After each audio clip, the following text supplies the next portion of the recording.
Just according to our monetary system, this should be 300 right now. I think that in the future, instead of people bragging that they bought silver for under $5, they'll be bragging that they bought it under 100. We're all taught to save for a rainy day. I was raised cash is king. And when we have a $39 trillion debt, cash can't be king.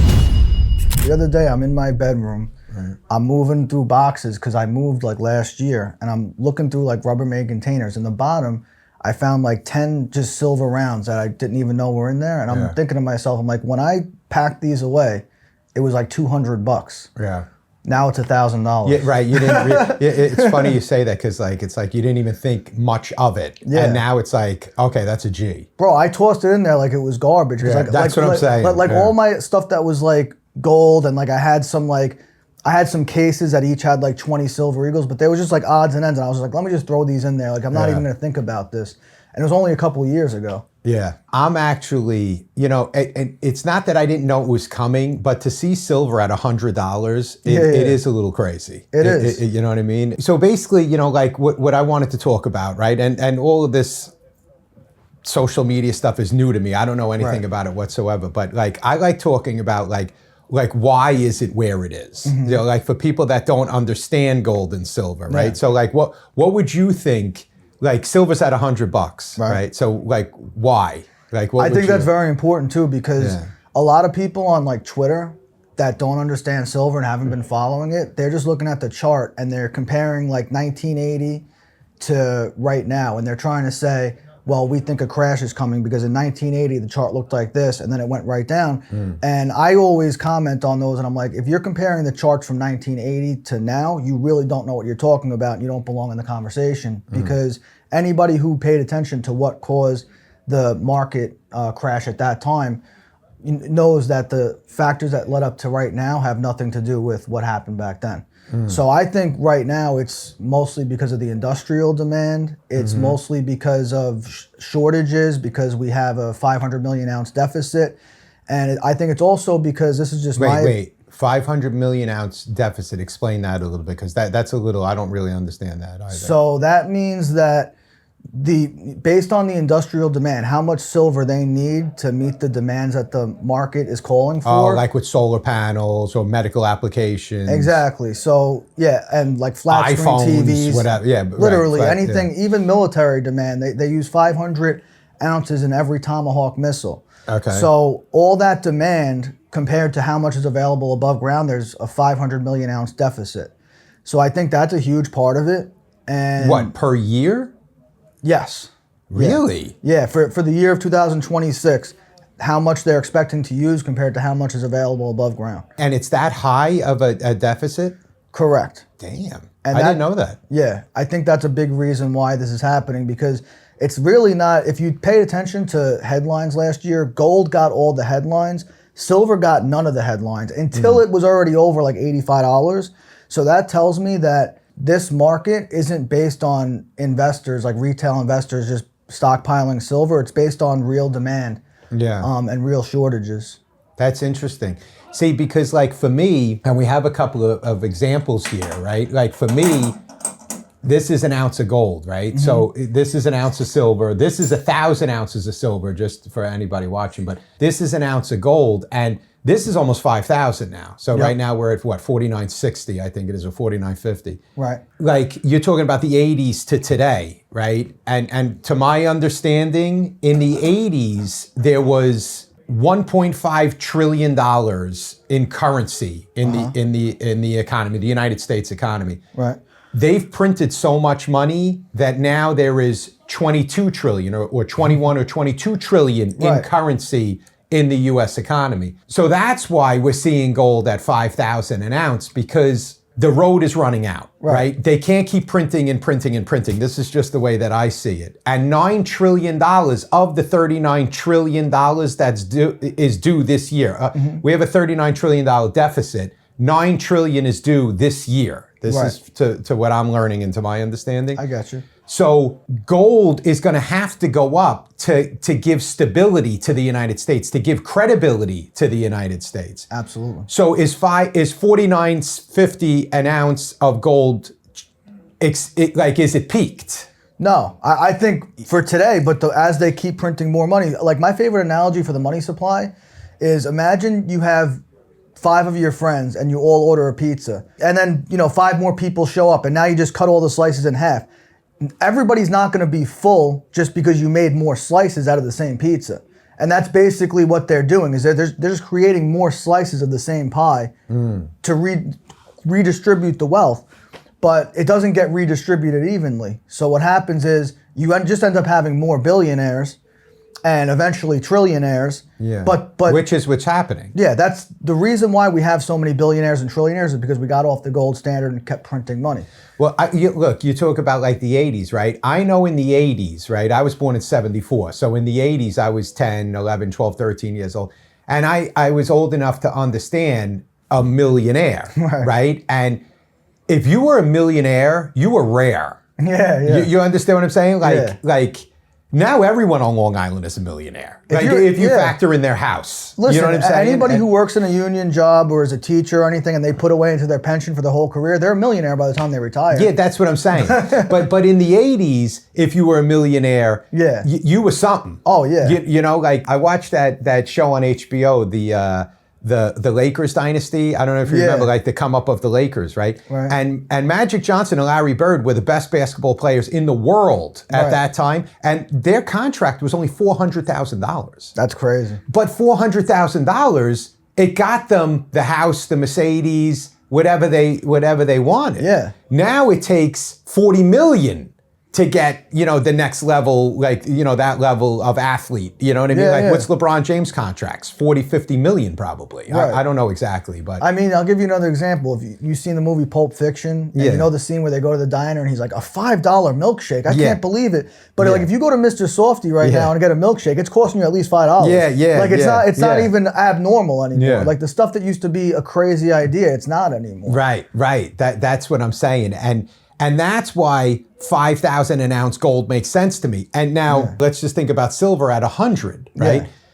What's that ratio? So if gold's at 5,000 and then, so silver's at 100, that's 50 to 1. Right. That's 50 to 1. And that's the 100-year average, by the way. So what that means, just so everybody understands for the sake of these conversations, that means it takes 50 of these to equal 1 of these. Absolutely. Right? So that ratio probably should be closer, because when we were on a gold standard, that ratio was 16 to 1, right? So if gold's at 5,000 divided by 16, this right now should be $312. So forget the industrial and the military uses and what we're talking about, which I completely agree with. Right. Just according to our monetary system, this should be 300 right now. Yeah, it should be, and I think it will be. And I think that, the same way when I started in this business, you started a long time before me, so you probably have difference. But like, I remember when I started and silver was like $12, let's say, 13, and I was on the phone with people who were like, why would I buy, I bought silver when it was $3. I bought silver when it was $5. I think that in the future, maybe 5 or 10 years from now, instead of people bragging that they bought silver for under $5, they'll be bragging that they bought it under 100. Yeah, there you go. You know what? And Rich, I think that's very important for the sake of this and for, because the main thing is, and what we do at Premier is more wealth preservation. Right. We're more educating than anything. Like when people say, oh, what do you sell? Do you sell Morgan silver dollars? Do you sell peace dollars? Do you sell silver eagles? Do you sell buff? Yeah. We it doesn't matter. We're selling silver, right? Yeah. This, you know what I mean? And I tell my clients all the time, like, if you specifically prefer one thing over the other, that's fine. But I'll always tell you, hey, I happen to have this item here that's going to cost you $2 less for every ounce that you get. Yeah, there you go. go. If you want to save $2 for every ounce, on every $1,000, you save $2,000. Right. And so like when I have opportunities. So what does it like matter that, whether it's a bar or an ounce or a half ounce? Even if it's 90% silver, I'm still going to tell you. It's still silver. Yeah, I'm going to tell you what the silver price is. Exactly. And if the silver price is better on 90%, why would you rather buy bullion over a 90% silver piece if I'm going to get you more bang for your buck? Absolutely. And I think the main and the most important thing to not catch the wave of anything, because right now silver's at 100 and everyone feels like, oh, it's almost like a Bitcoin thing. Like, oh, I missed the boat or there's no, how do I want to put it? This is about your wealth. It's not about catching a wave. Yeah, this isn't hype. This isn't hype, right? So, and here's the thing, right? This is for people with wealth. Right. So what I mean by that is this. Let's say we do have a currency crash or a currency reset, whatever happens with the currency, which most likely is coming. You could pretty much guarantee that. Now, the timing is what is more harder to predict. Yeah. So a currency crash is coming. Who does a currency crash hurt? It hurts the people that have the most currency. There you go. It hurts people with currency. Yeah. That's why rich people don't hold greenbacks. You think people that are billionaires just have their checking accounts filled with US dollars? It would be foolish. Yeah. And this is what I'm saying. The truth be told, a currency crash, it helps people that don't have currency because it kind of levels the playing field. It wipes a lot of the millionaires out, and now we're all back in the same arena. Right. It's the people that have the million that need to protect if they want to, to preserve their wealth. 100%. And their house will do that, most likely. Gold and silver, without a doubt, possibly artwork. I don't really listen. People swear by Pokemon cards. Yeah. Which, I know nothing about a Pokemon card. That's, I'm a little older than that. Yeah. But the point is that that's what we're doing here. We're preserving wealth. And there's no wave here. People have to look at it this way. Is $5,000 a lot of money or is $100 silver a lot of money? What are they comparing it to? Right. And the thing is, it's like, to me, when people ask me, is gold going to go down? I'm going to say, well, it's going to fluctuate no matter what. But in terms of actually going down in value, as long as they're printing money, gold can't go down in value compared to the dollar. So unless they get us on a gold standard, there will never be a time where it's not a good idea to have your own gold. Even if you're just buying every quarter, I have plenty of clients that just tell me, hey, like, this is what my bills are. This is how much money I take in. So I could afford to do X amount of money every quarter of the year. And I say, that's fine. However much gold we can get you, and we'll fill in the gap with silver, and 4 times a year we'll preserve that much of your wealth. And the people that have been doing that with me for the last few years are doing great right now. Yeah, I like that. The bottom line is this, I look at it this way, savings, right? Like, where are your savings, right? So if some people say, I have Apple stock or Tesla stock, listen, Netflix, right? If they think that's going to continue and they like the future of their stock, then that's wealth preservation. That's you see the growth. If you believe in the company. Yeah. If you believe in the company, right? But who can believe in the dollar when they're looking at, you're talking about a milkshake, $5, when they're looking at the purchasing power being diminished year after year after year. So why would you want $100,000 in a currency that if you think about it, you probably don't believe in? Right? As far as the purchasing power goes. So this should be your savings. Yeah. And absolutely. then whatever it does is just a blessing on top of that. Yeah. Because the truth is like, if we had a 1933 type event where the dollar just plummets overnight, you could bring this or you could bring that gold, any country in the world, and trade it in for a currency that you could buy food with, or you could buy shelter with, or whatever you need in that moment. You'll always be, because like I was overseas, like I spent time in Amsterdam, Germany, Switzerland. I was all over Europe, and every country I went to, I saw shops where you could sell gold for currency. Yeah, or barter with it. Yeah, or you could barter with it. And you know what's funny, Rich? A lot of people, they don't seem to understand a barter system, but they've done it. Yeah. And this is the point that I'm making. If anybody ever had a gambling problem or some sort of addiction in their life or some sort of something in their life and they were at a bad spot, the first thing they're going to do is, how much could I get for this? This is a vintage Rolex, right? How much could I get for this? Right? That's the first thing that if they don't have any currency, I don't have a necklace on today, but they're gonna, they're gonna take their necklace off. Yeah. How much you give me for this? Right. How much you give? That's a barter system. Or they could even trade for goods and services. Absolutely. So if you have a plumbing problem at your house and the currency is crashed, what am I going to do?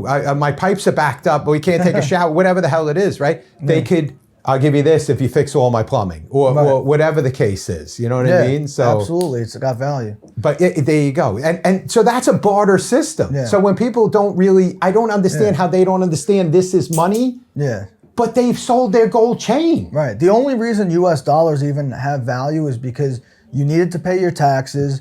And we've agreed upon the fact that it's worth a certain amount, like basically for that reason. Yeah. Because at the end of the day, everybody's got to pay their taxes. Yeah. So what are you going to pay your tax with? It has to be U.S. dollars. You can't pay it in some other. You can't pay it in Bitcoin. You can't pay it in some other currency. Now some states are allowing you to pay it in gold and silver. Yeah. So so that's becoming an option. But that's really the only reason I could think of that I would want like green papers because I know people will take it for food. Well, I want to tell you a story. I don't mean to cut you off, but I want to tell you a story.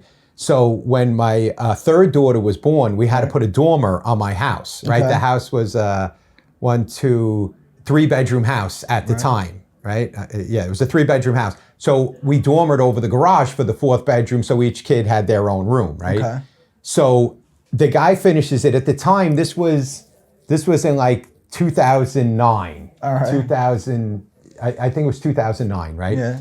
So I come outside with a roll of this. There's 20 coins in a roll, right? It was a $22,000 dormer. This was in 2009, right? At the time, gold was like $1,000 an ounce. Wow. Okay. This was in 2009. So it was and now it's 5,000, 49.50. At the time, it was 1,000. So I come outside with the roll and I give him the roll and I go, you could take this or I could go cash this. And he goes, oh, no, I'll take the cash. And I said, you don't understand gold. And he goes, I don't know anything about it. I'll take the cash. Yeah.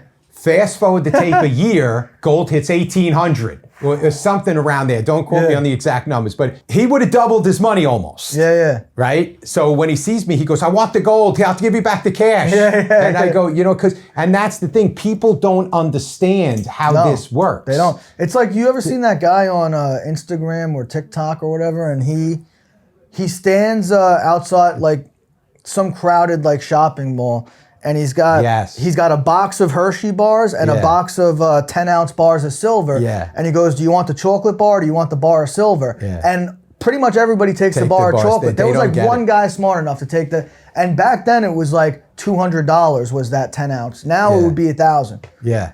Yeah, you know what? Because we're not educated. They don't talk about it in school because they want our money in the stock market. They want our money in the banking system. Gold and silver kind of work outside of that system, and that doesn't behoove, because the government makes money on taxes. So they want all the money in taxable income. They don't want anything outside of the system. And they want inflation. The more dollars you have and the more dollars you're spending, it stimulates the economy. Like that's why, that's why economists say that like 2 to 3% inflation is healthy for the economy because they know that people are less likely to keep their cash in savings and hoard it if it's losing value, so they'll keep spending it. Right. Which is, it's really just robbing you of your retirement if you're planning on using your savings. Like a lot of people from the Depression, they don't believe in the stock market. So they believe in just saving and hoarding their cash. Right. And, what happens if you have $500,000 after 20, 30 years is the buying power is cut in half and even less than half.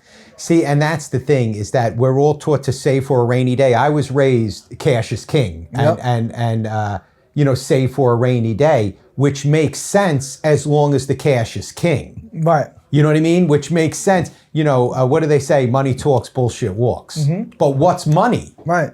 We don't have money anymore. And by we don't operate under money. During a pandemic, they won't even accept your cash. You go out there, they just want electric payments. It's germs. They don't want the dirty money. Well, silver is disinfectant. It kills germs. No, that's good too. I never thought of that. Yeah. So we should be using silver as money instead of those bills that carry germs. And when we have, that's right. And when we have a $39 trillion debt, cash can't be king. You see, that's the problem. Yeah. Now the new thing is it's good as gold. Cash would only be king if it represented gold and silver. If cash represented gold and silver again, then it would be king because I know that I'm getting something of intrinsic value that I could turn in. If I could turn in my bills for silver and I could turn in my bills for gold, well, then that's value right there. Right. But once you can't do that anymore, it took away the integrity of it. That's right. You have a great understanding of this stuff, Rich. I love it. Yeah, I love these conversations because most people do not have that level of understanding. Well, you know what's funny? When I started Where here, did you learn most of it? Just self-learned, or because you went to college? Mostly self-learned though, because when I was in high school, I got into Ron Paul and I got into Peter Schiff. Oh, from high school, that young, huh? Yeah, dude. So I had my freshman year of college, I had a Ron Paul Revolution t-shirt. And so I got in with a professor who was a libertarian and we talked a lot. But also, like, even when I started working here and I was calling new accounts, I would quote like Peter Schiff and Ron Paul. And Jimmy Barrett would be like, did you work at a different company before this? And I was like, no. I was like, I just know Peter Schiff because I started following him during Occupy Wall Street. Right. Because I don't know if you saw during Occupy Wall Street, he was going in and he was like, I represent the 1%. Yeah, what year was that? Like 2003 or something? 2012. 2012, okay. Yeah. So during that, I was going to community college at Suffolk. Okay. And I got really into Peter Schiff and I was friends with some of these Occupy Wall Street people. But I was more on like the Peter Schiff libertarian side. Yeah. And most of them were like more socialist. But I really liked Peter Schiff's narrative back then and I started following him. He made sense to you. Like, yeah, because I was already into gold. I was into like the end the Fed movement in like 2007, 2008. Okay. Interesting. So I was already into that. Even before you were in the industry. Long before. Yeah, long before. Yeah, and my brother-in-law also collected silver. He was in the Navy at that time, and he wasn't married to my sister yet, but he was big into silver. I had another friend who bought. Still is? He still is. He still is. I mean, the crazy thing, I feel bad for him because he cashed out a shitload of silver. Pardon my French. He sold a lot of his silver when it was like $18 to put a down payment on their house. Yeah. Well, you know what? See, but that's okay though, Rich. Yeah. You know, and that's when I cash out my gold and silver when I have to. Like I have 2 kids in college, so I have to pay their tuition, right? Or when we got our, when I got my my newer house, I got it like 5 years ago. I had to cash out gold, but that's another asset. That's another wealth preservation. It's true, and the same thing with my other friend Mark. He's another good friend of mine. He was on the TV show Baggage Battles on Travel Channel, but he's from Lindenhurst, and I grew up with him. And he was always into gold and silver. He was in the buy and sell business, and usually if he bought like a storage locker or something, there was gold and silver in it, he would just save it. So when he went and bought this big property in Pennsylvania, it's like there's a house on it, and then there's a warehouse in the back where he does all his business stuff.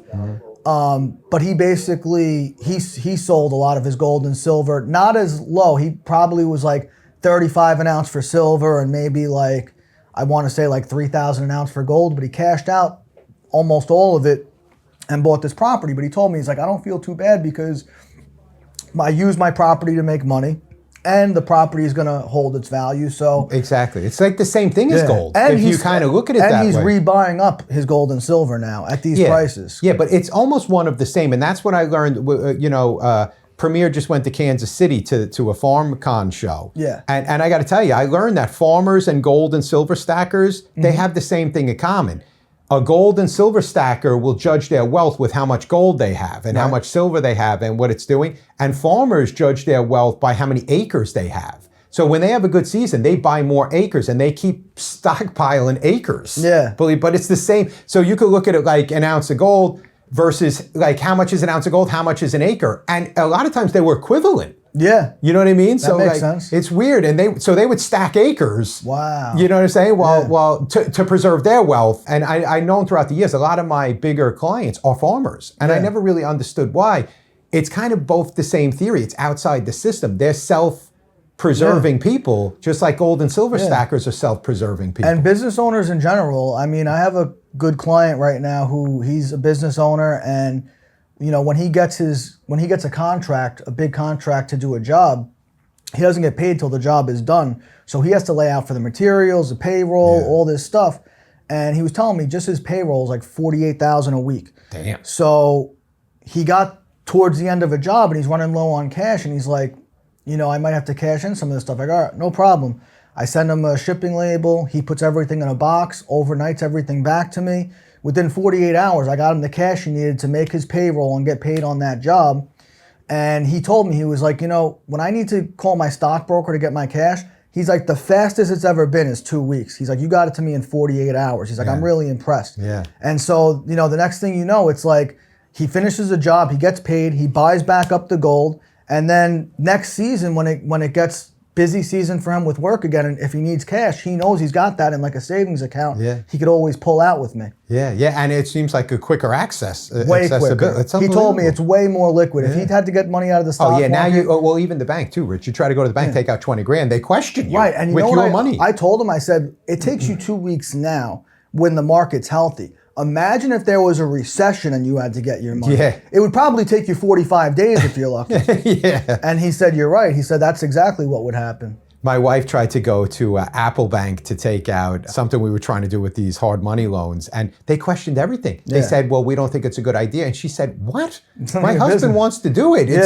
We didn't even ask you. You know what I mean? And she wound up getting it, but she had to go back and forth for it was like an hour and a half, Rich. And she had to get my daughter from volleyball practice, this, that. So she goes, at the bank, she goes, then I'll let me take it. I said, what? Yeah. I couldn't believe it, but I got to wrap up because I got to take care of a bunch of stuff. I got 2 trades I got to work on. Yeah, that's what I'm saying. All right, well, call 800-820-5006 for all your gold and silver needs. Yes. And go to www.premiercoingalleries.com.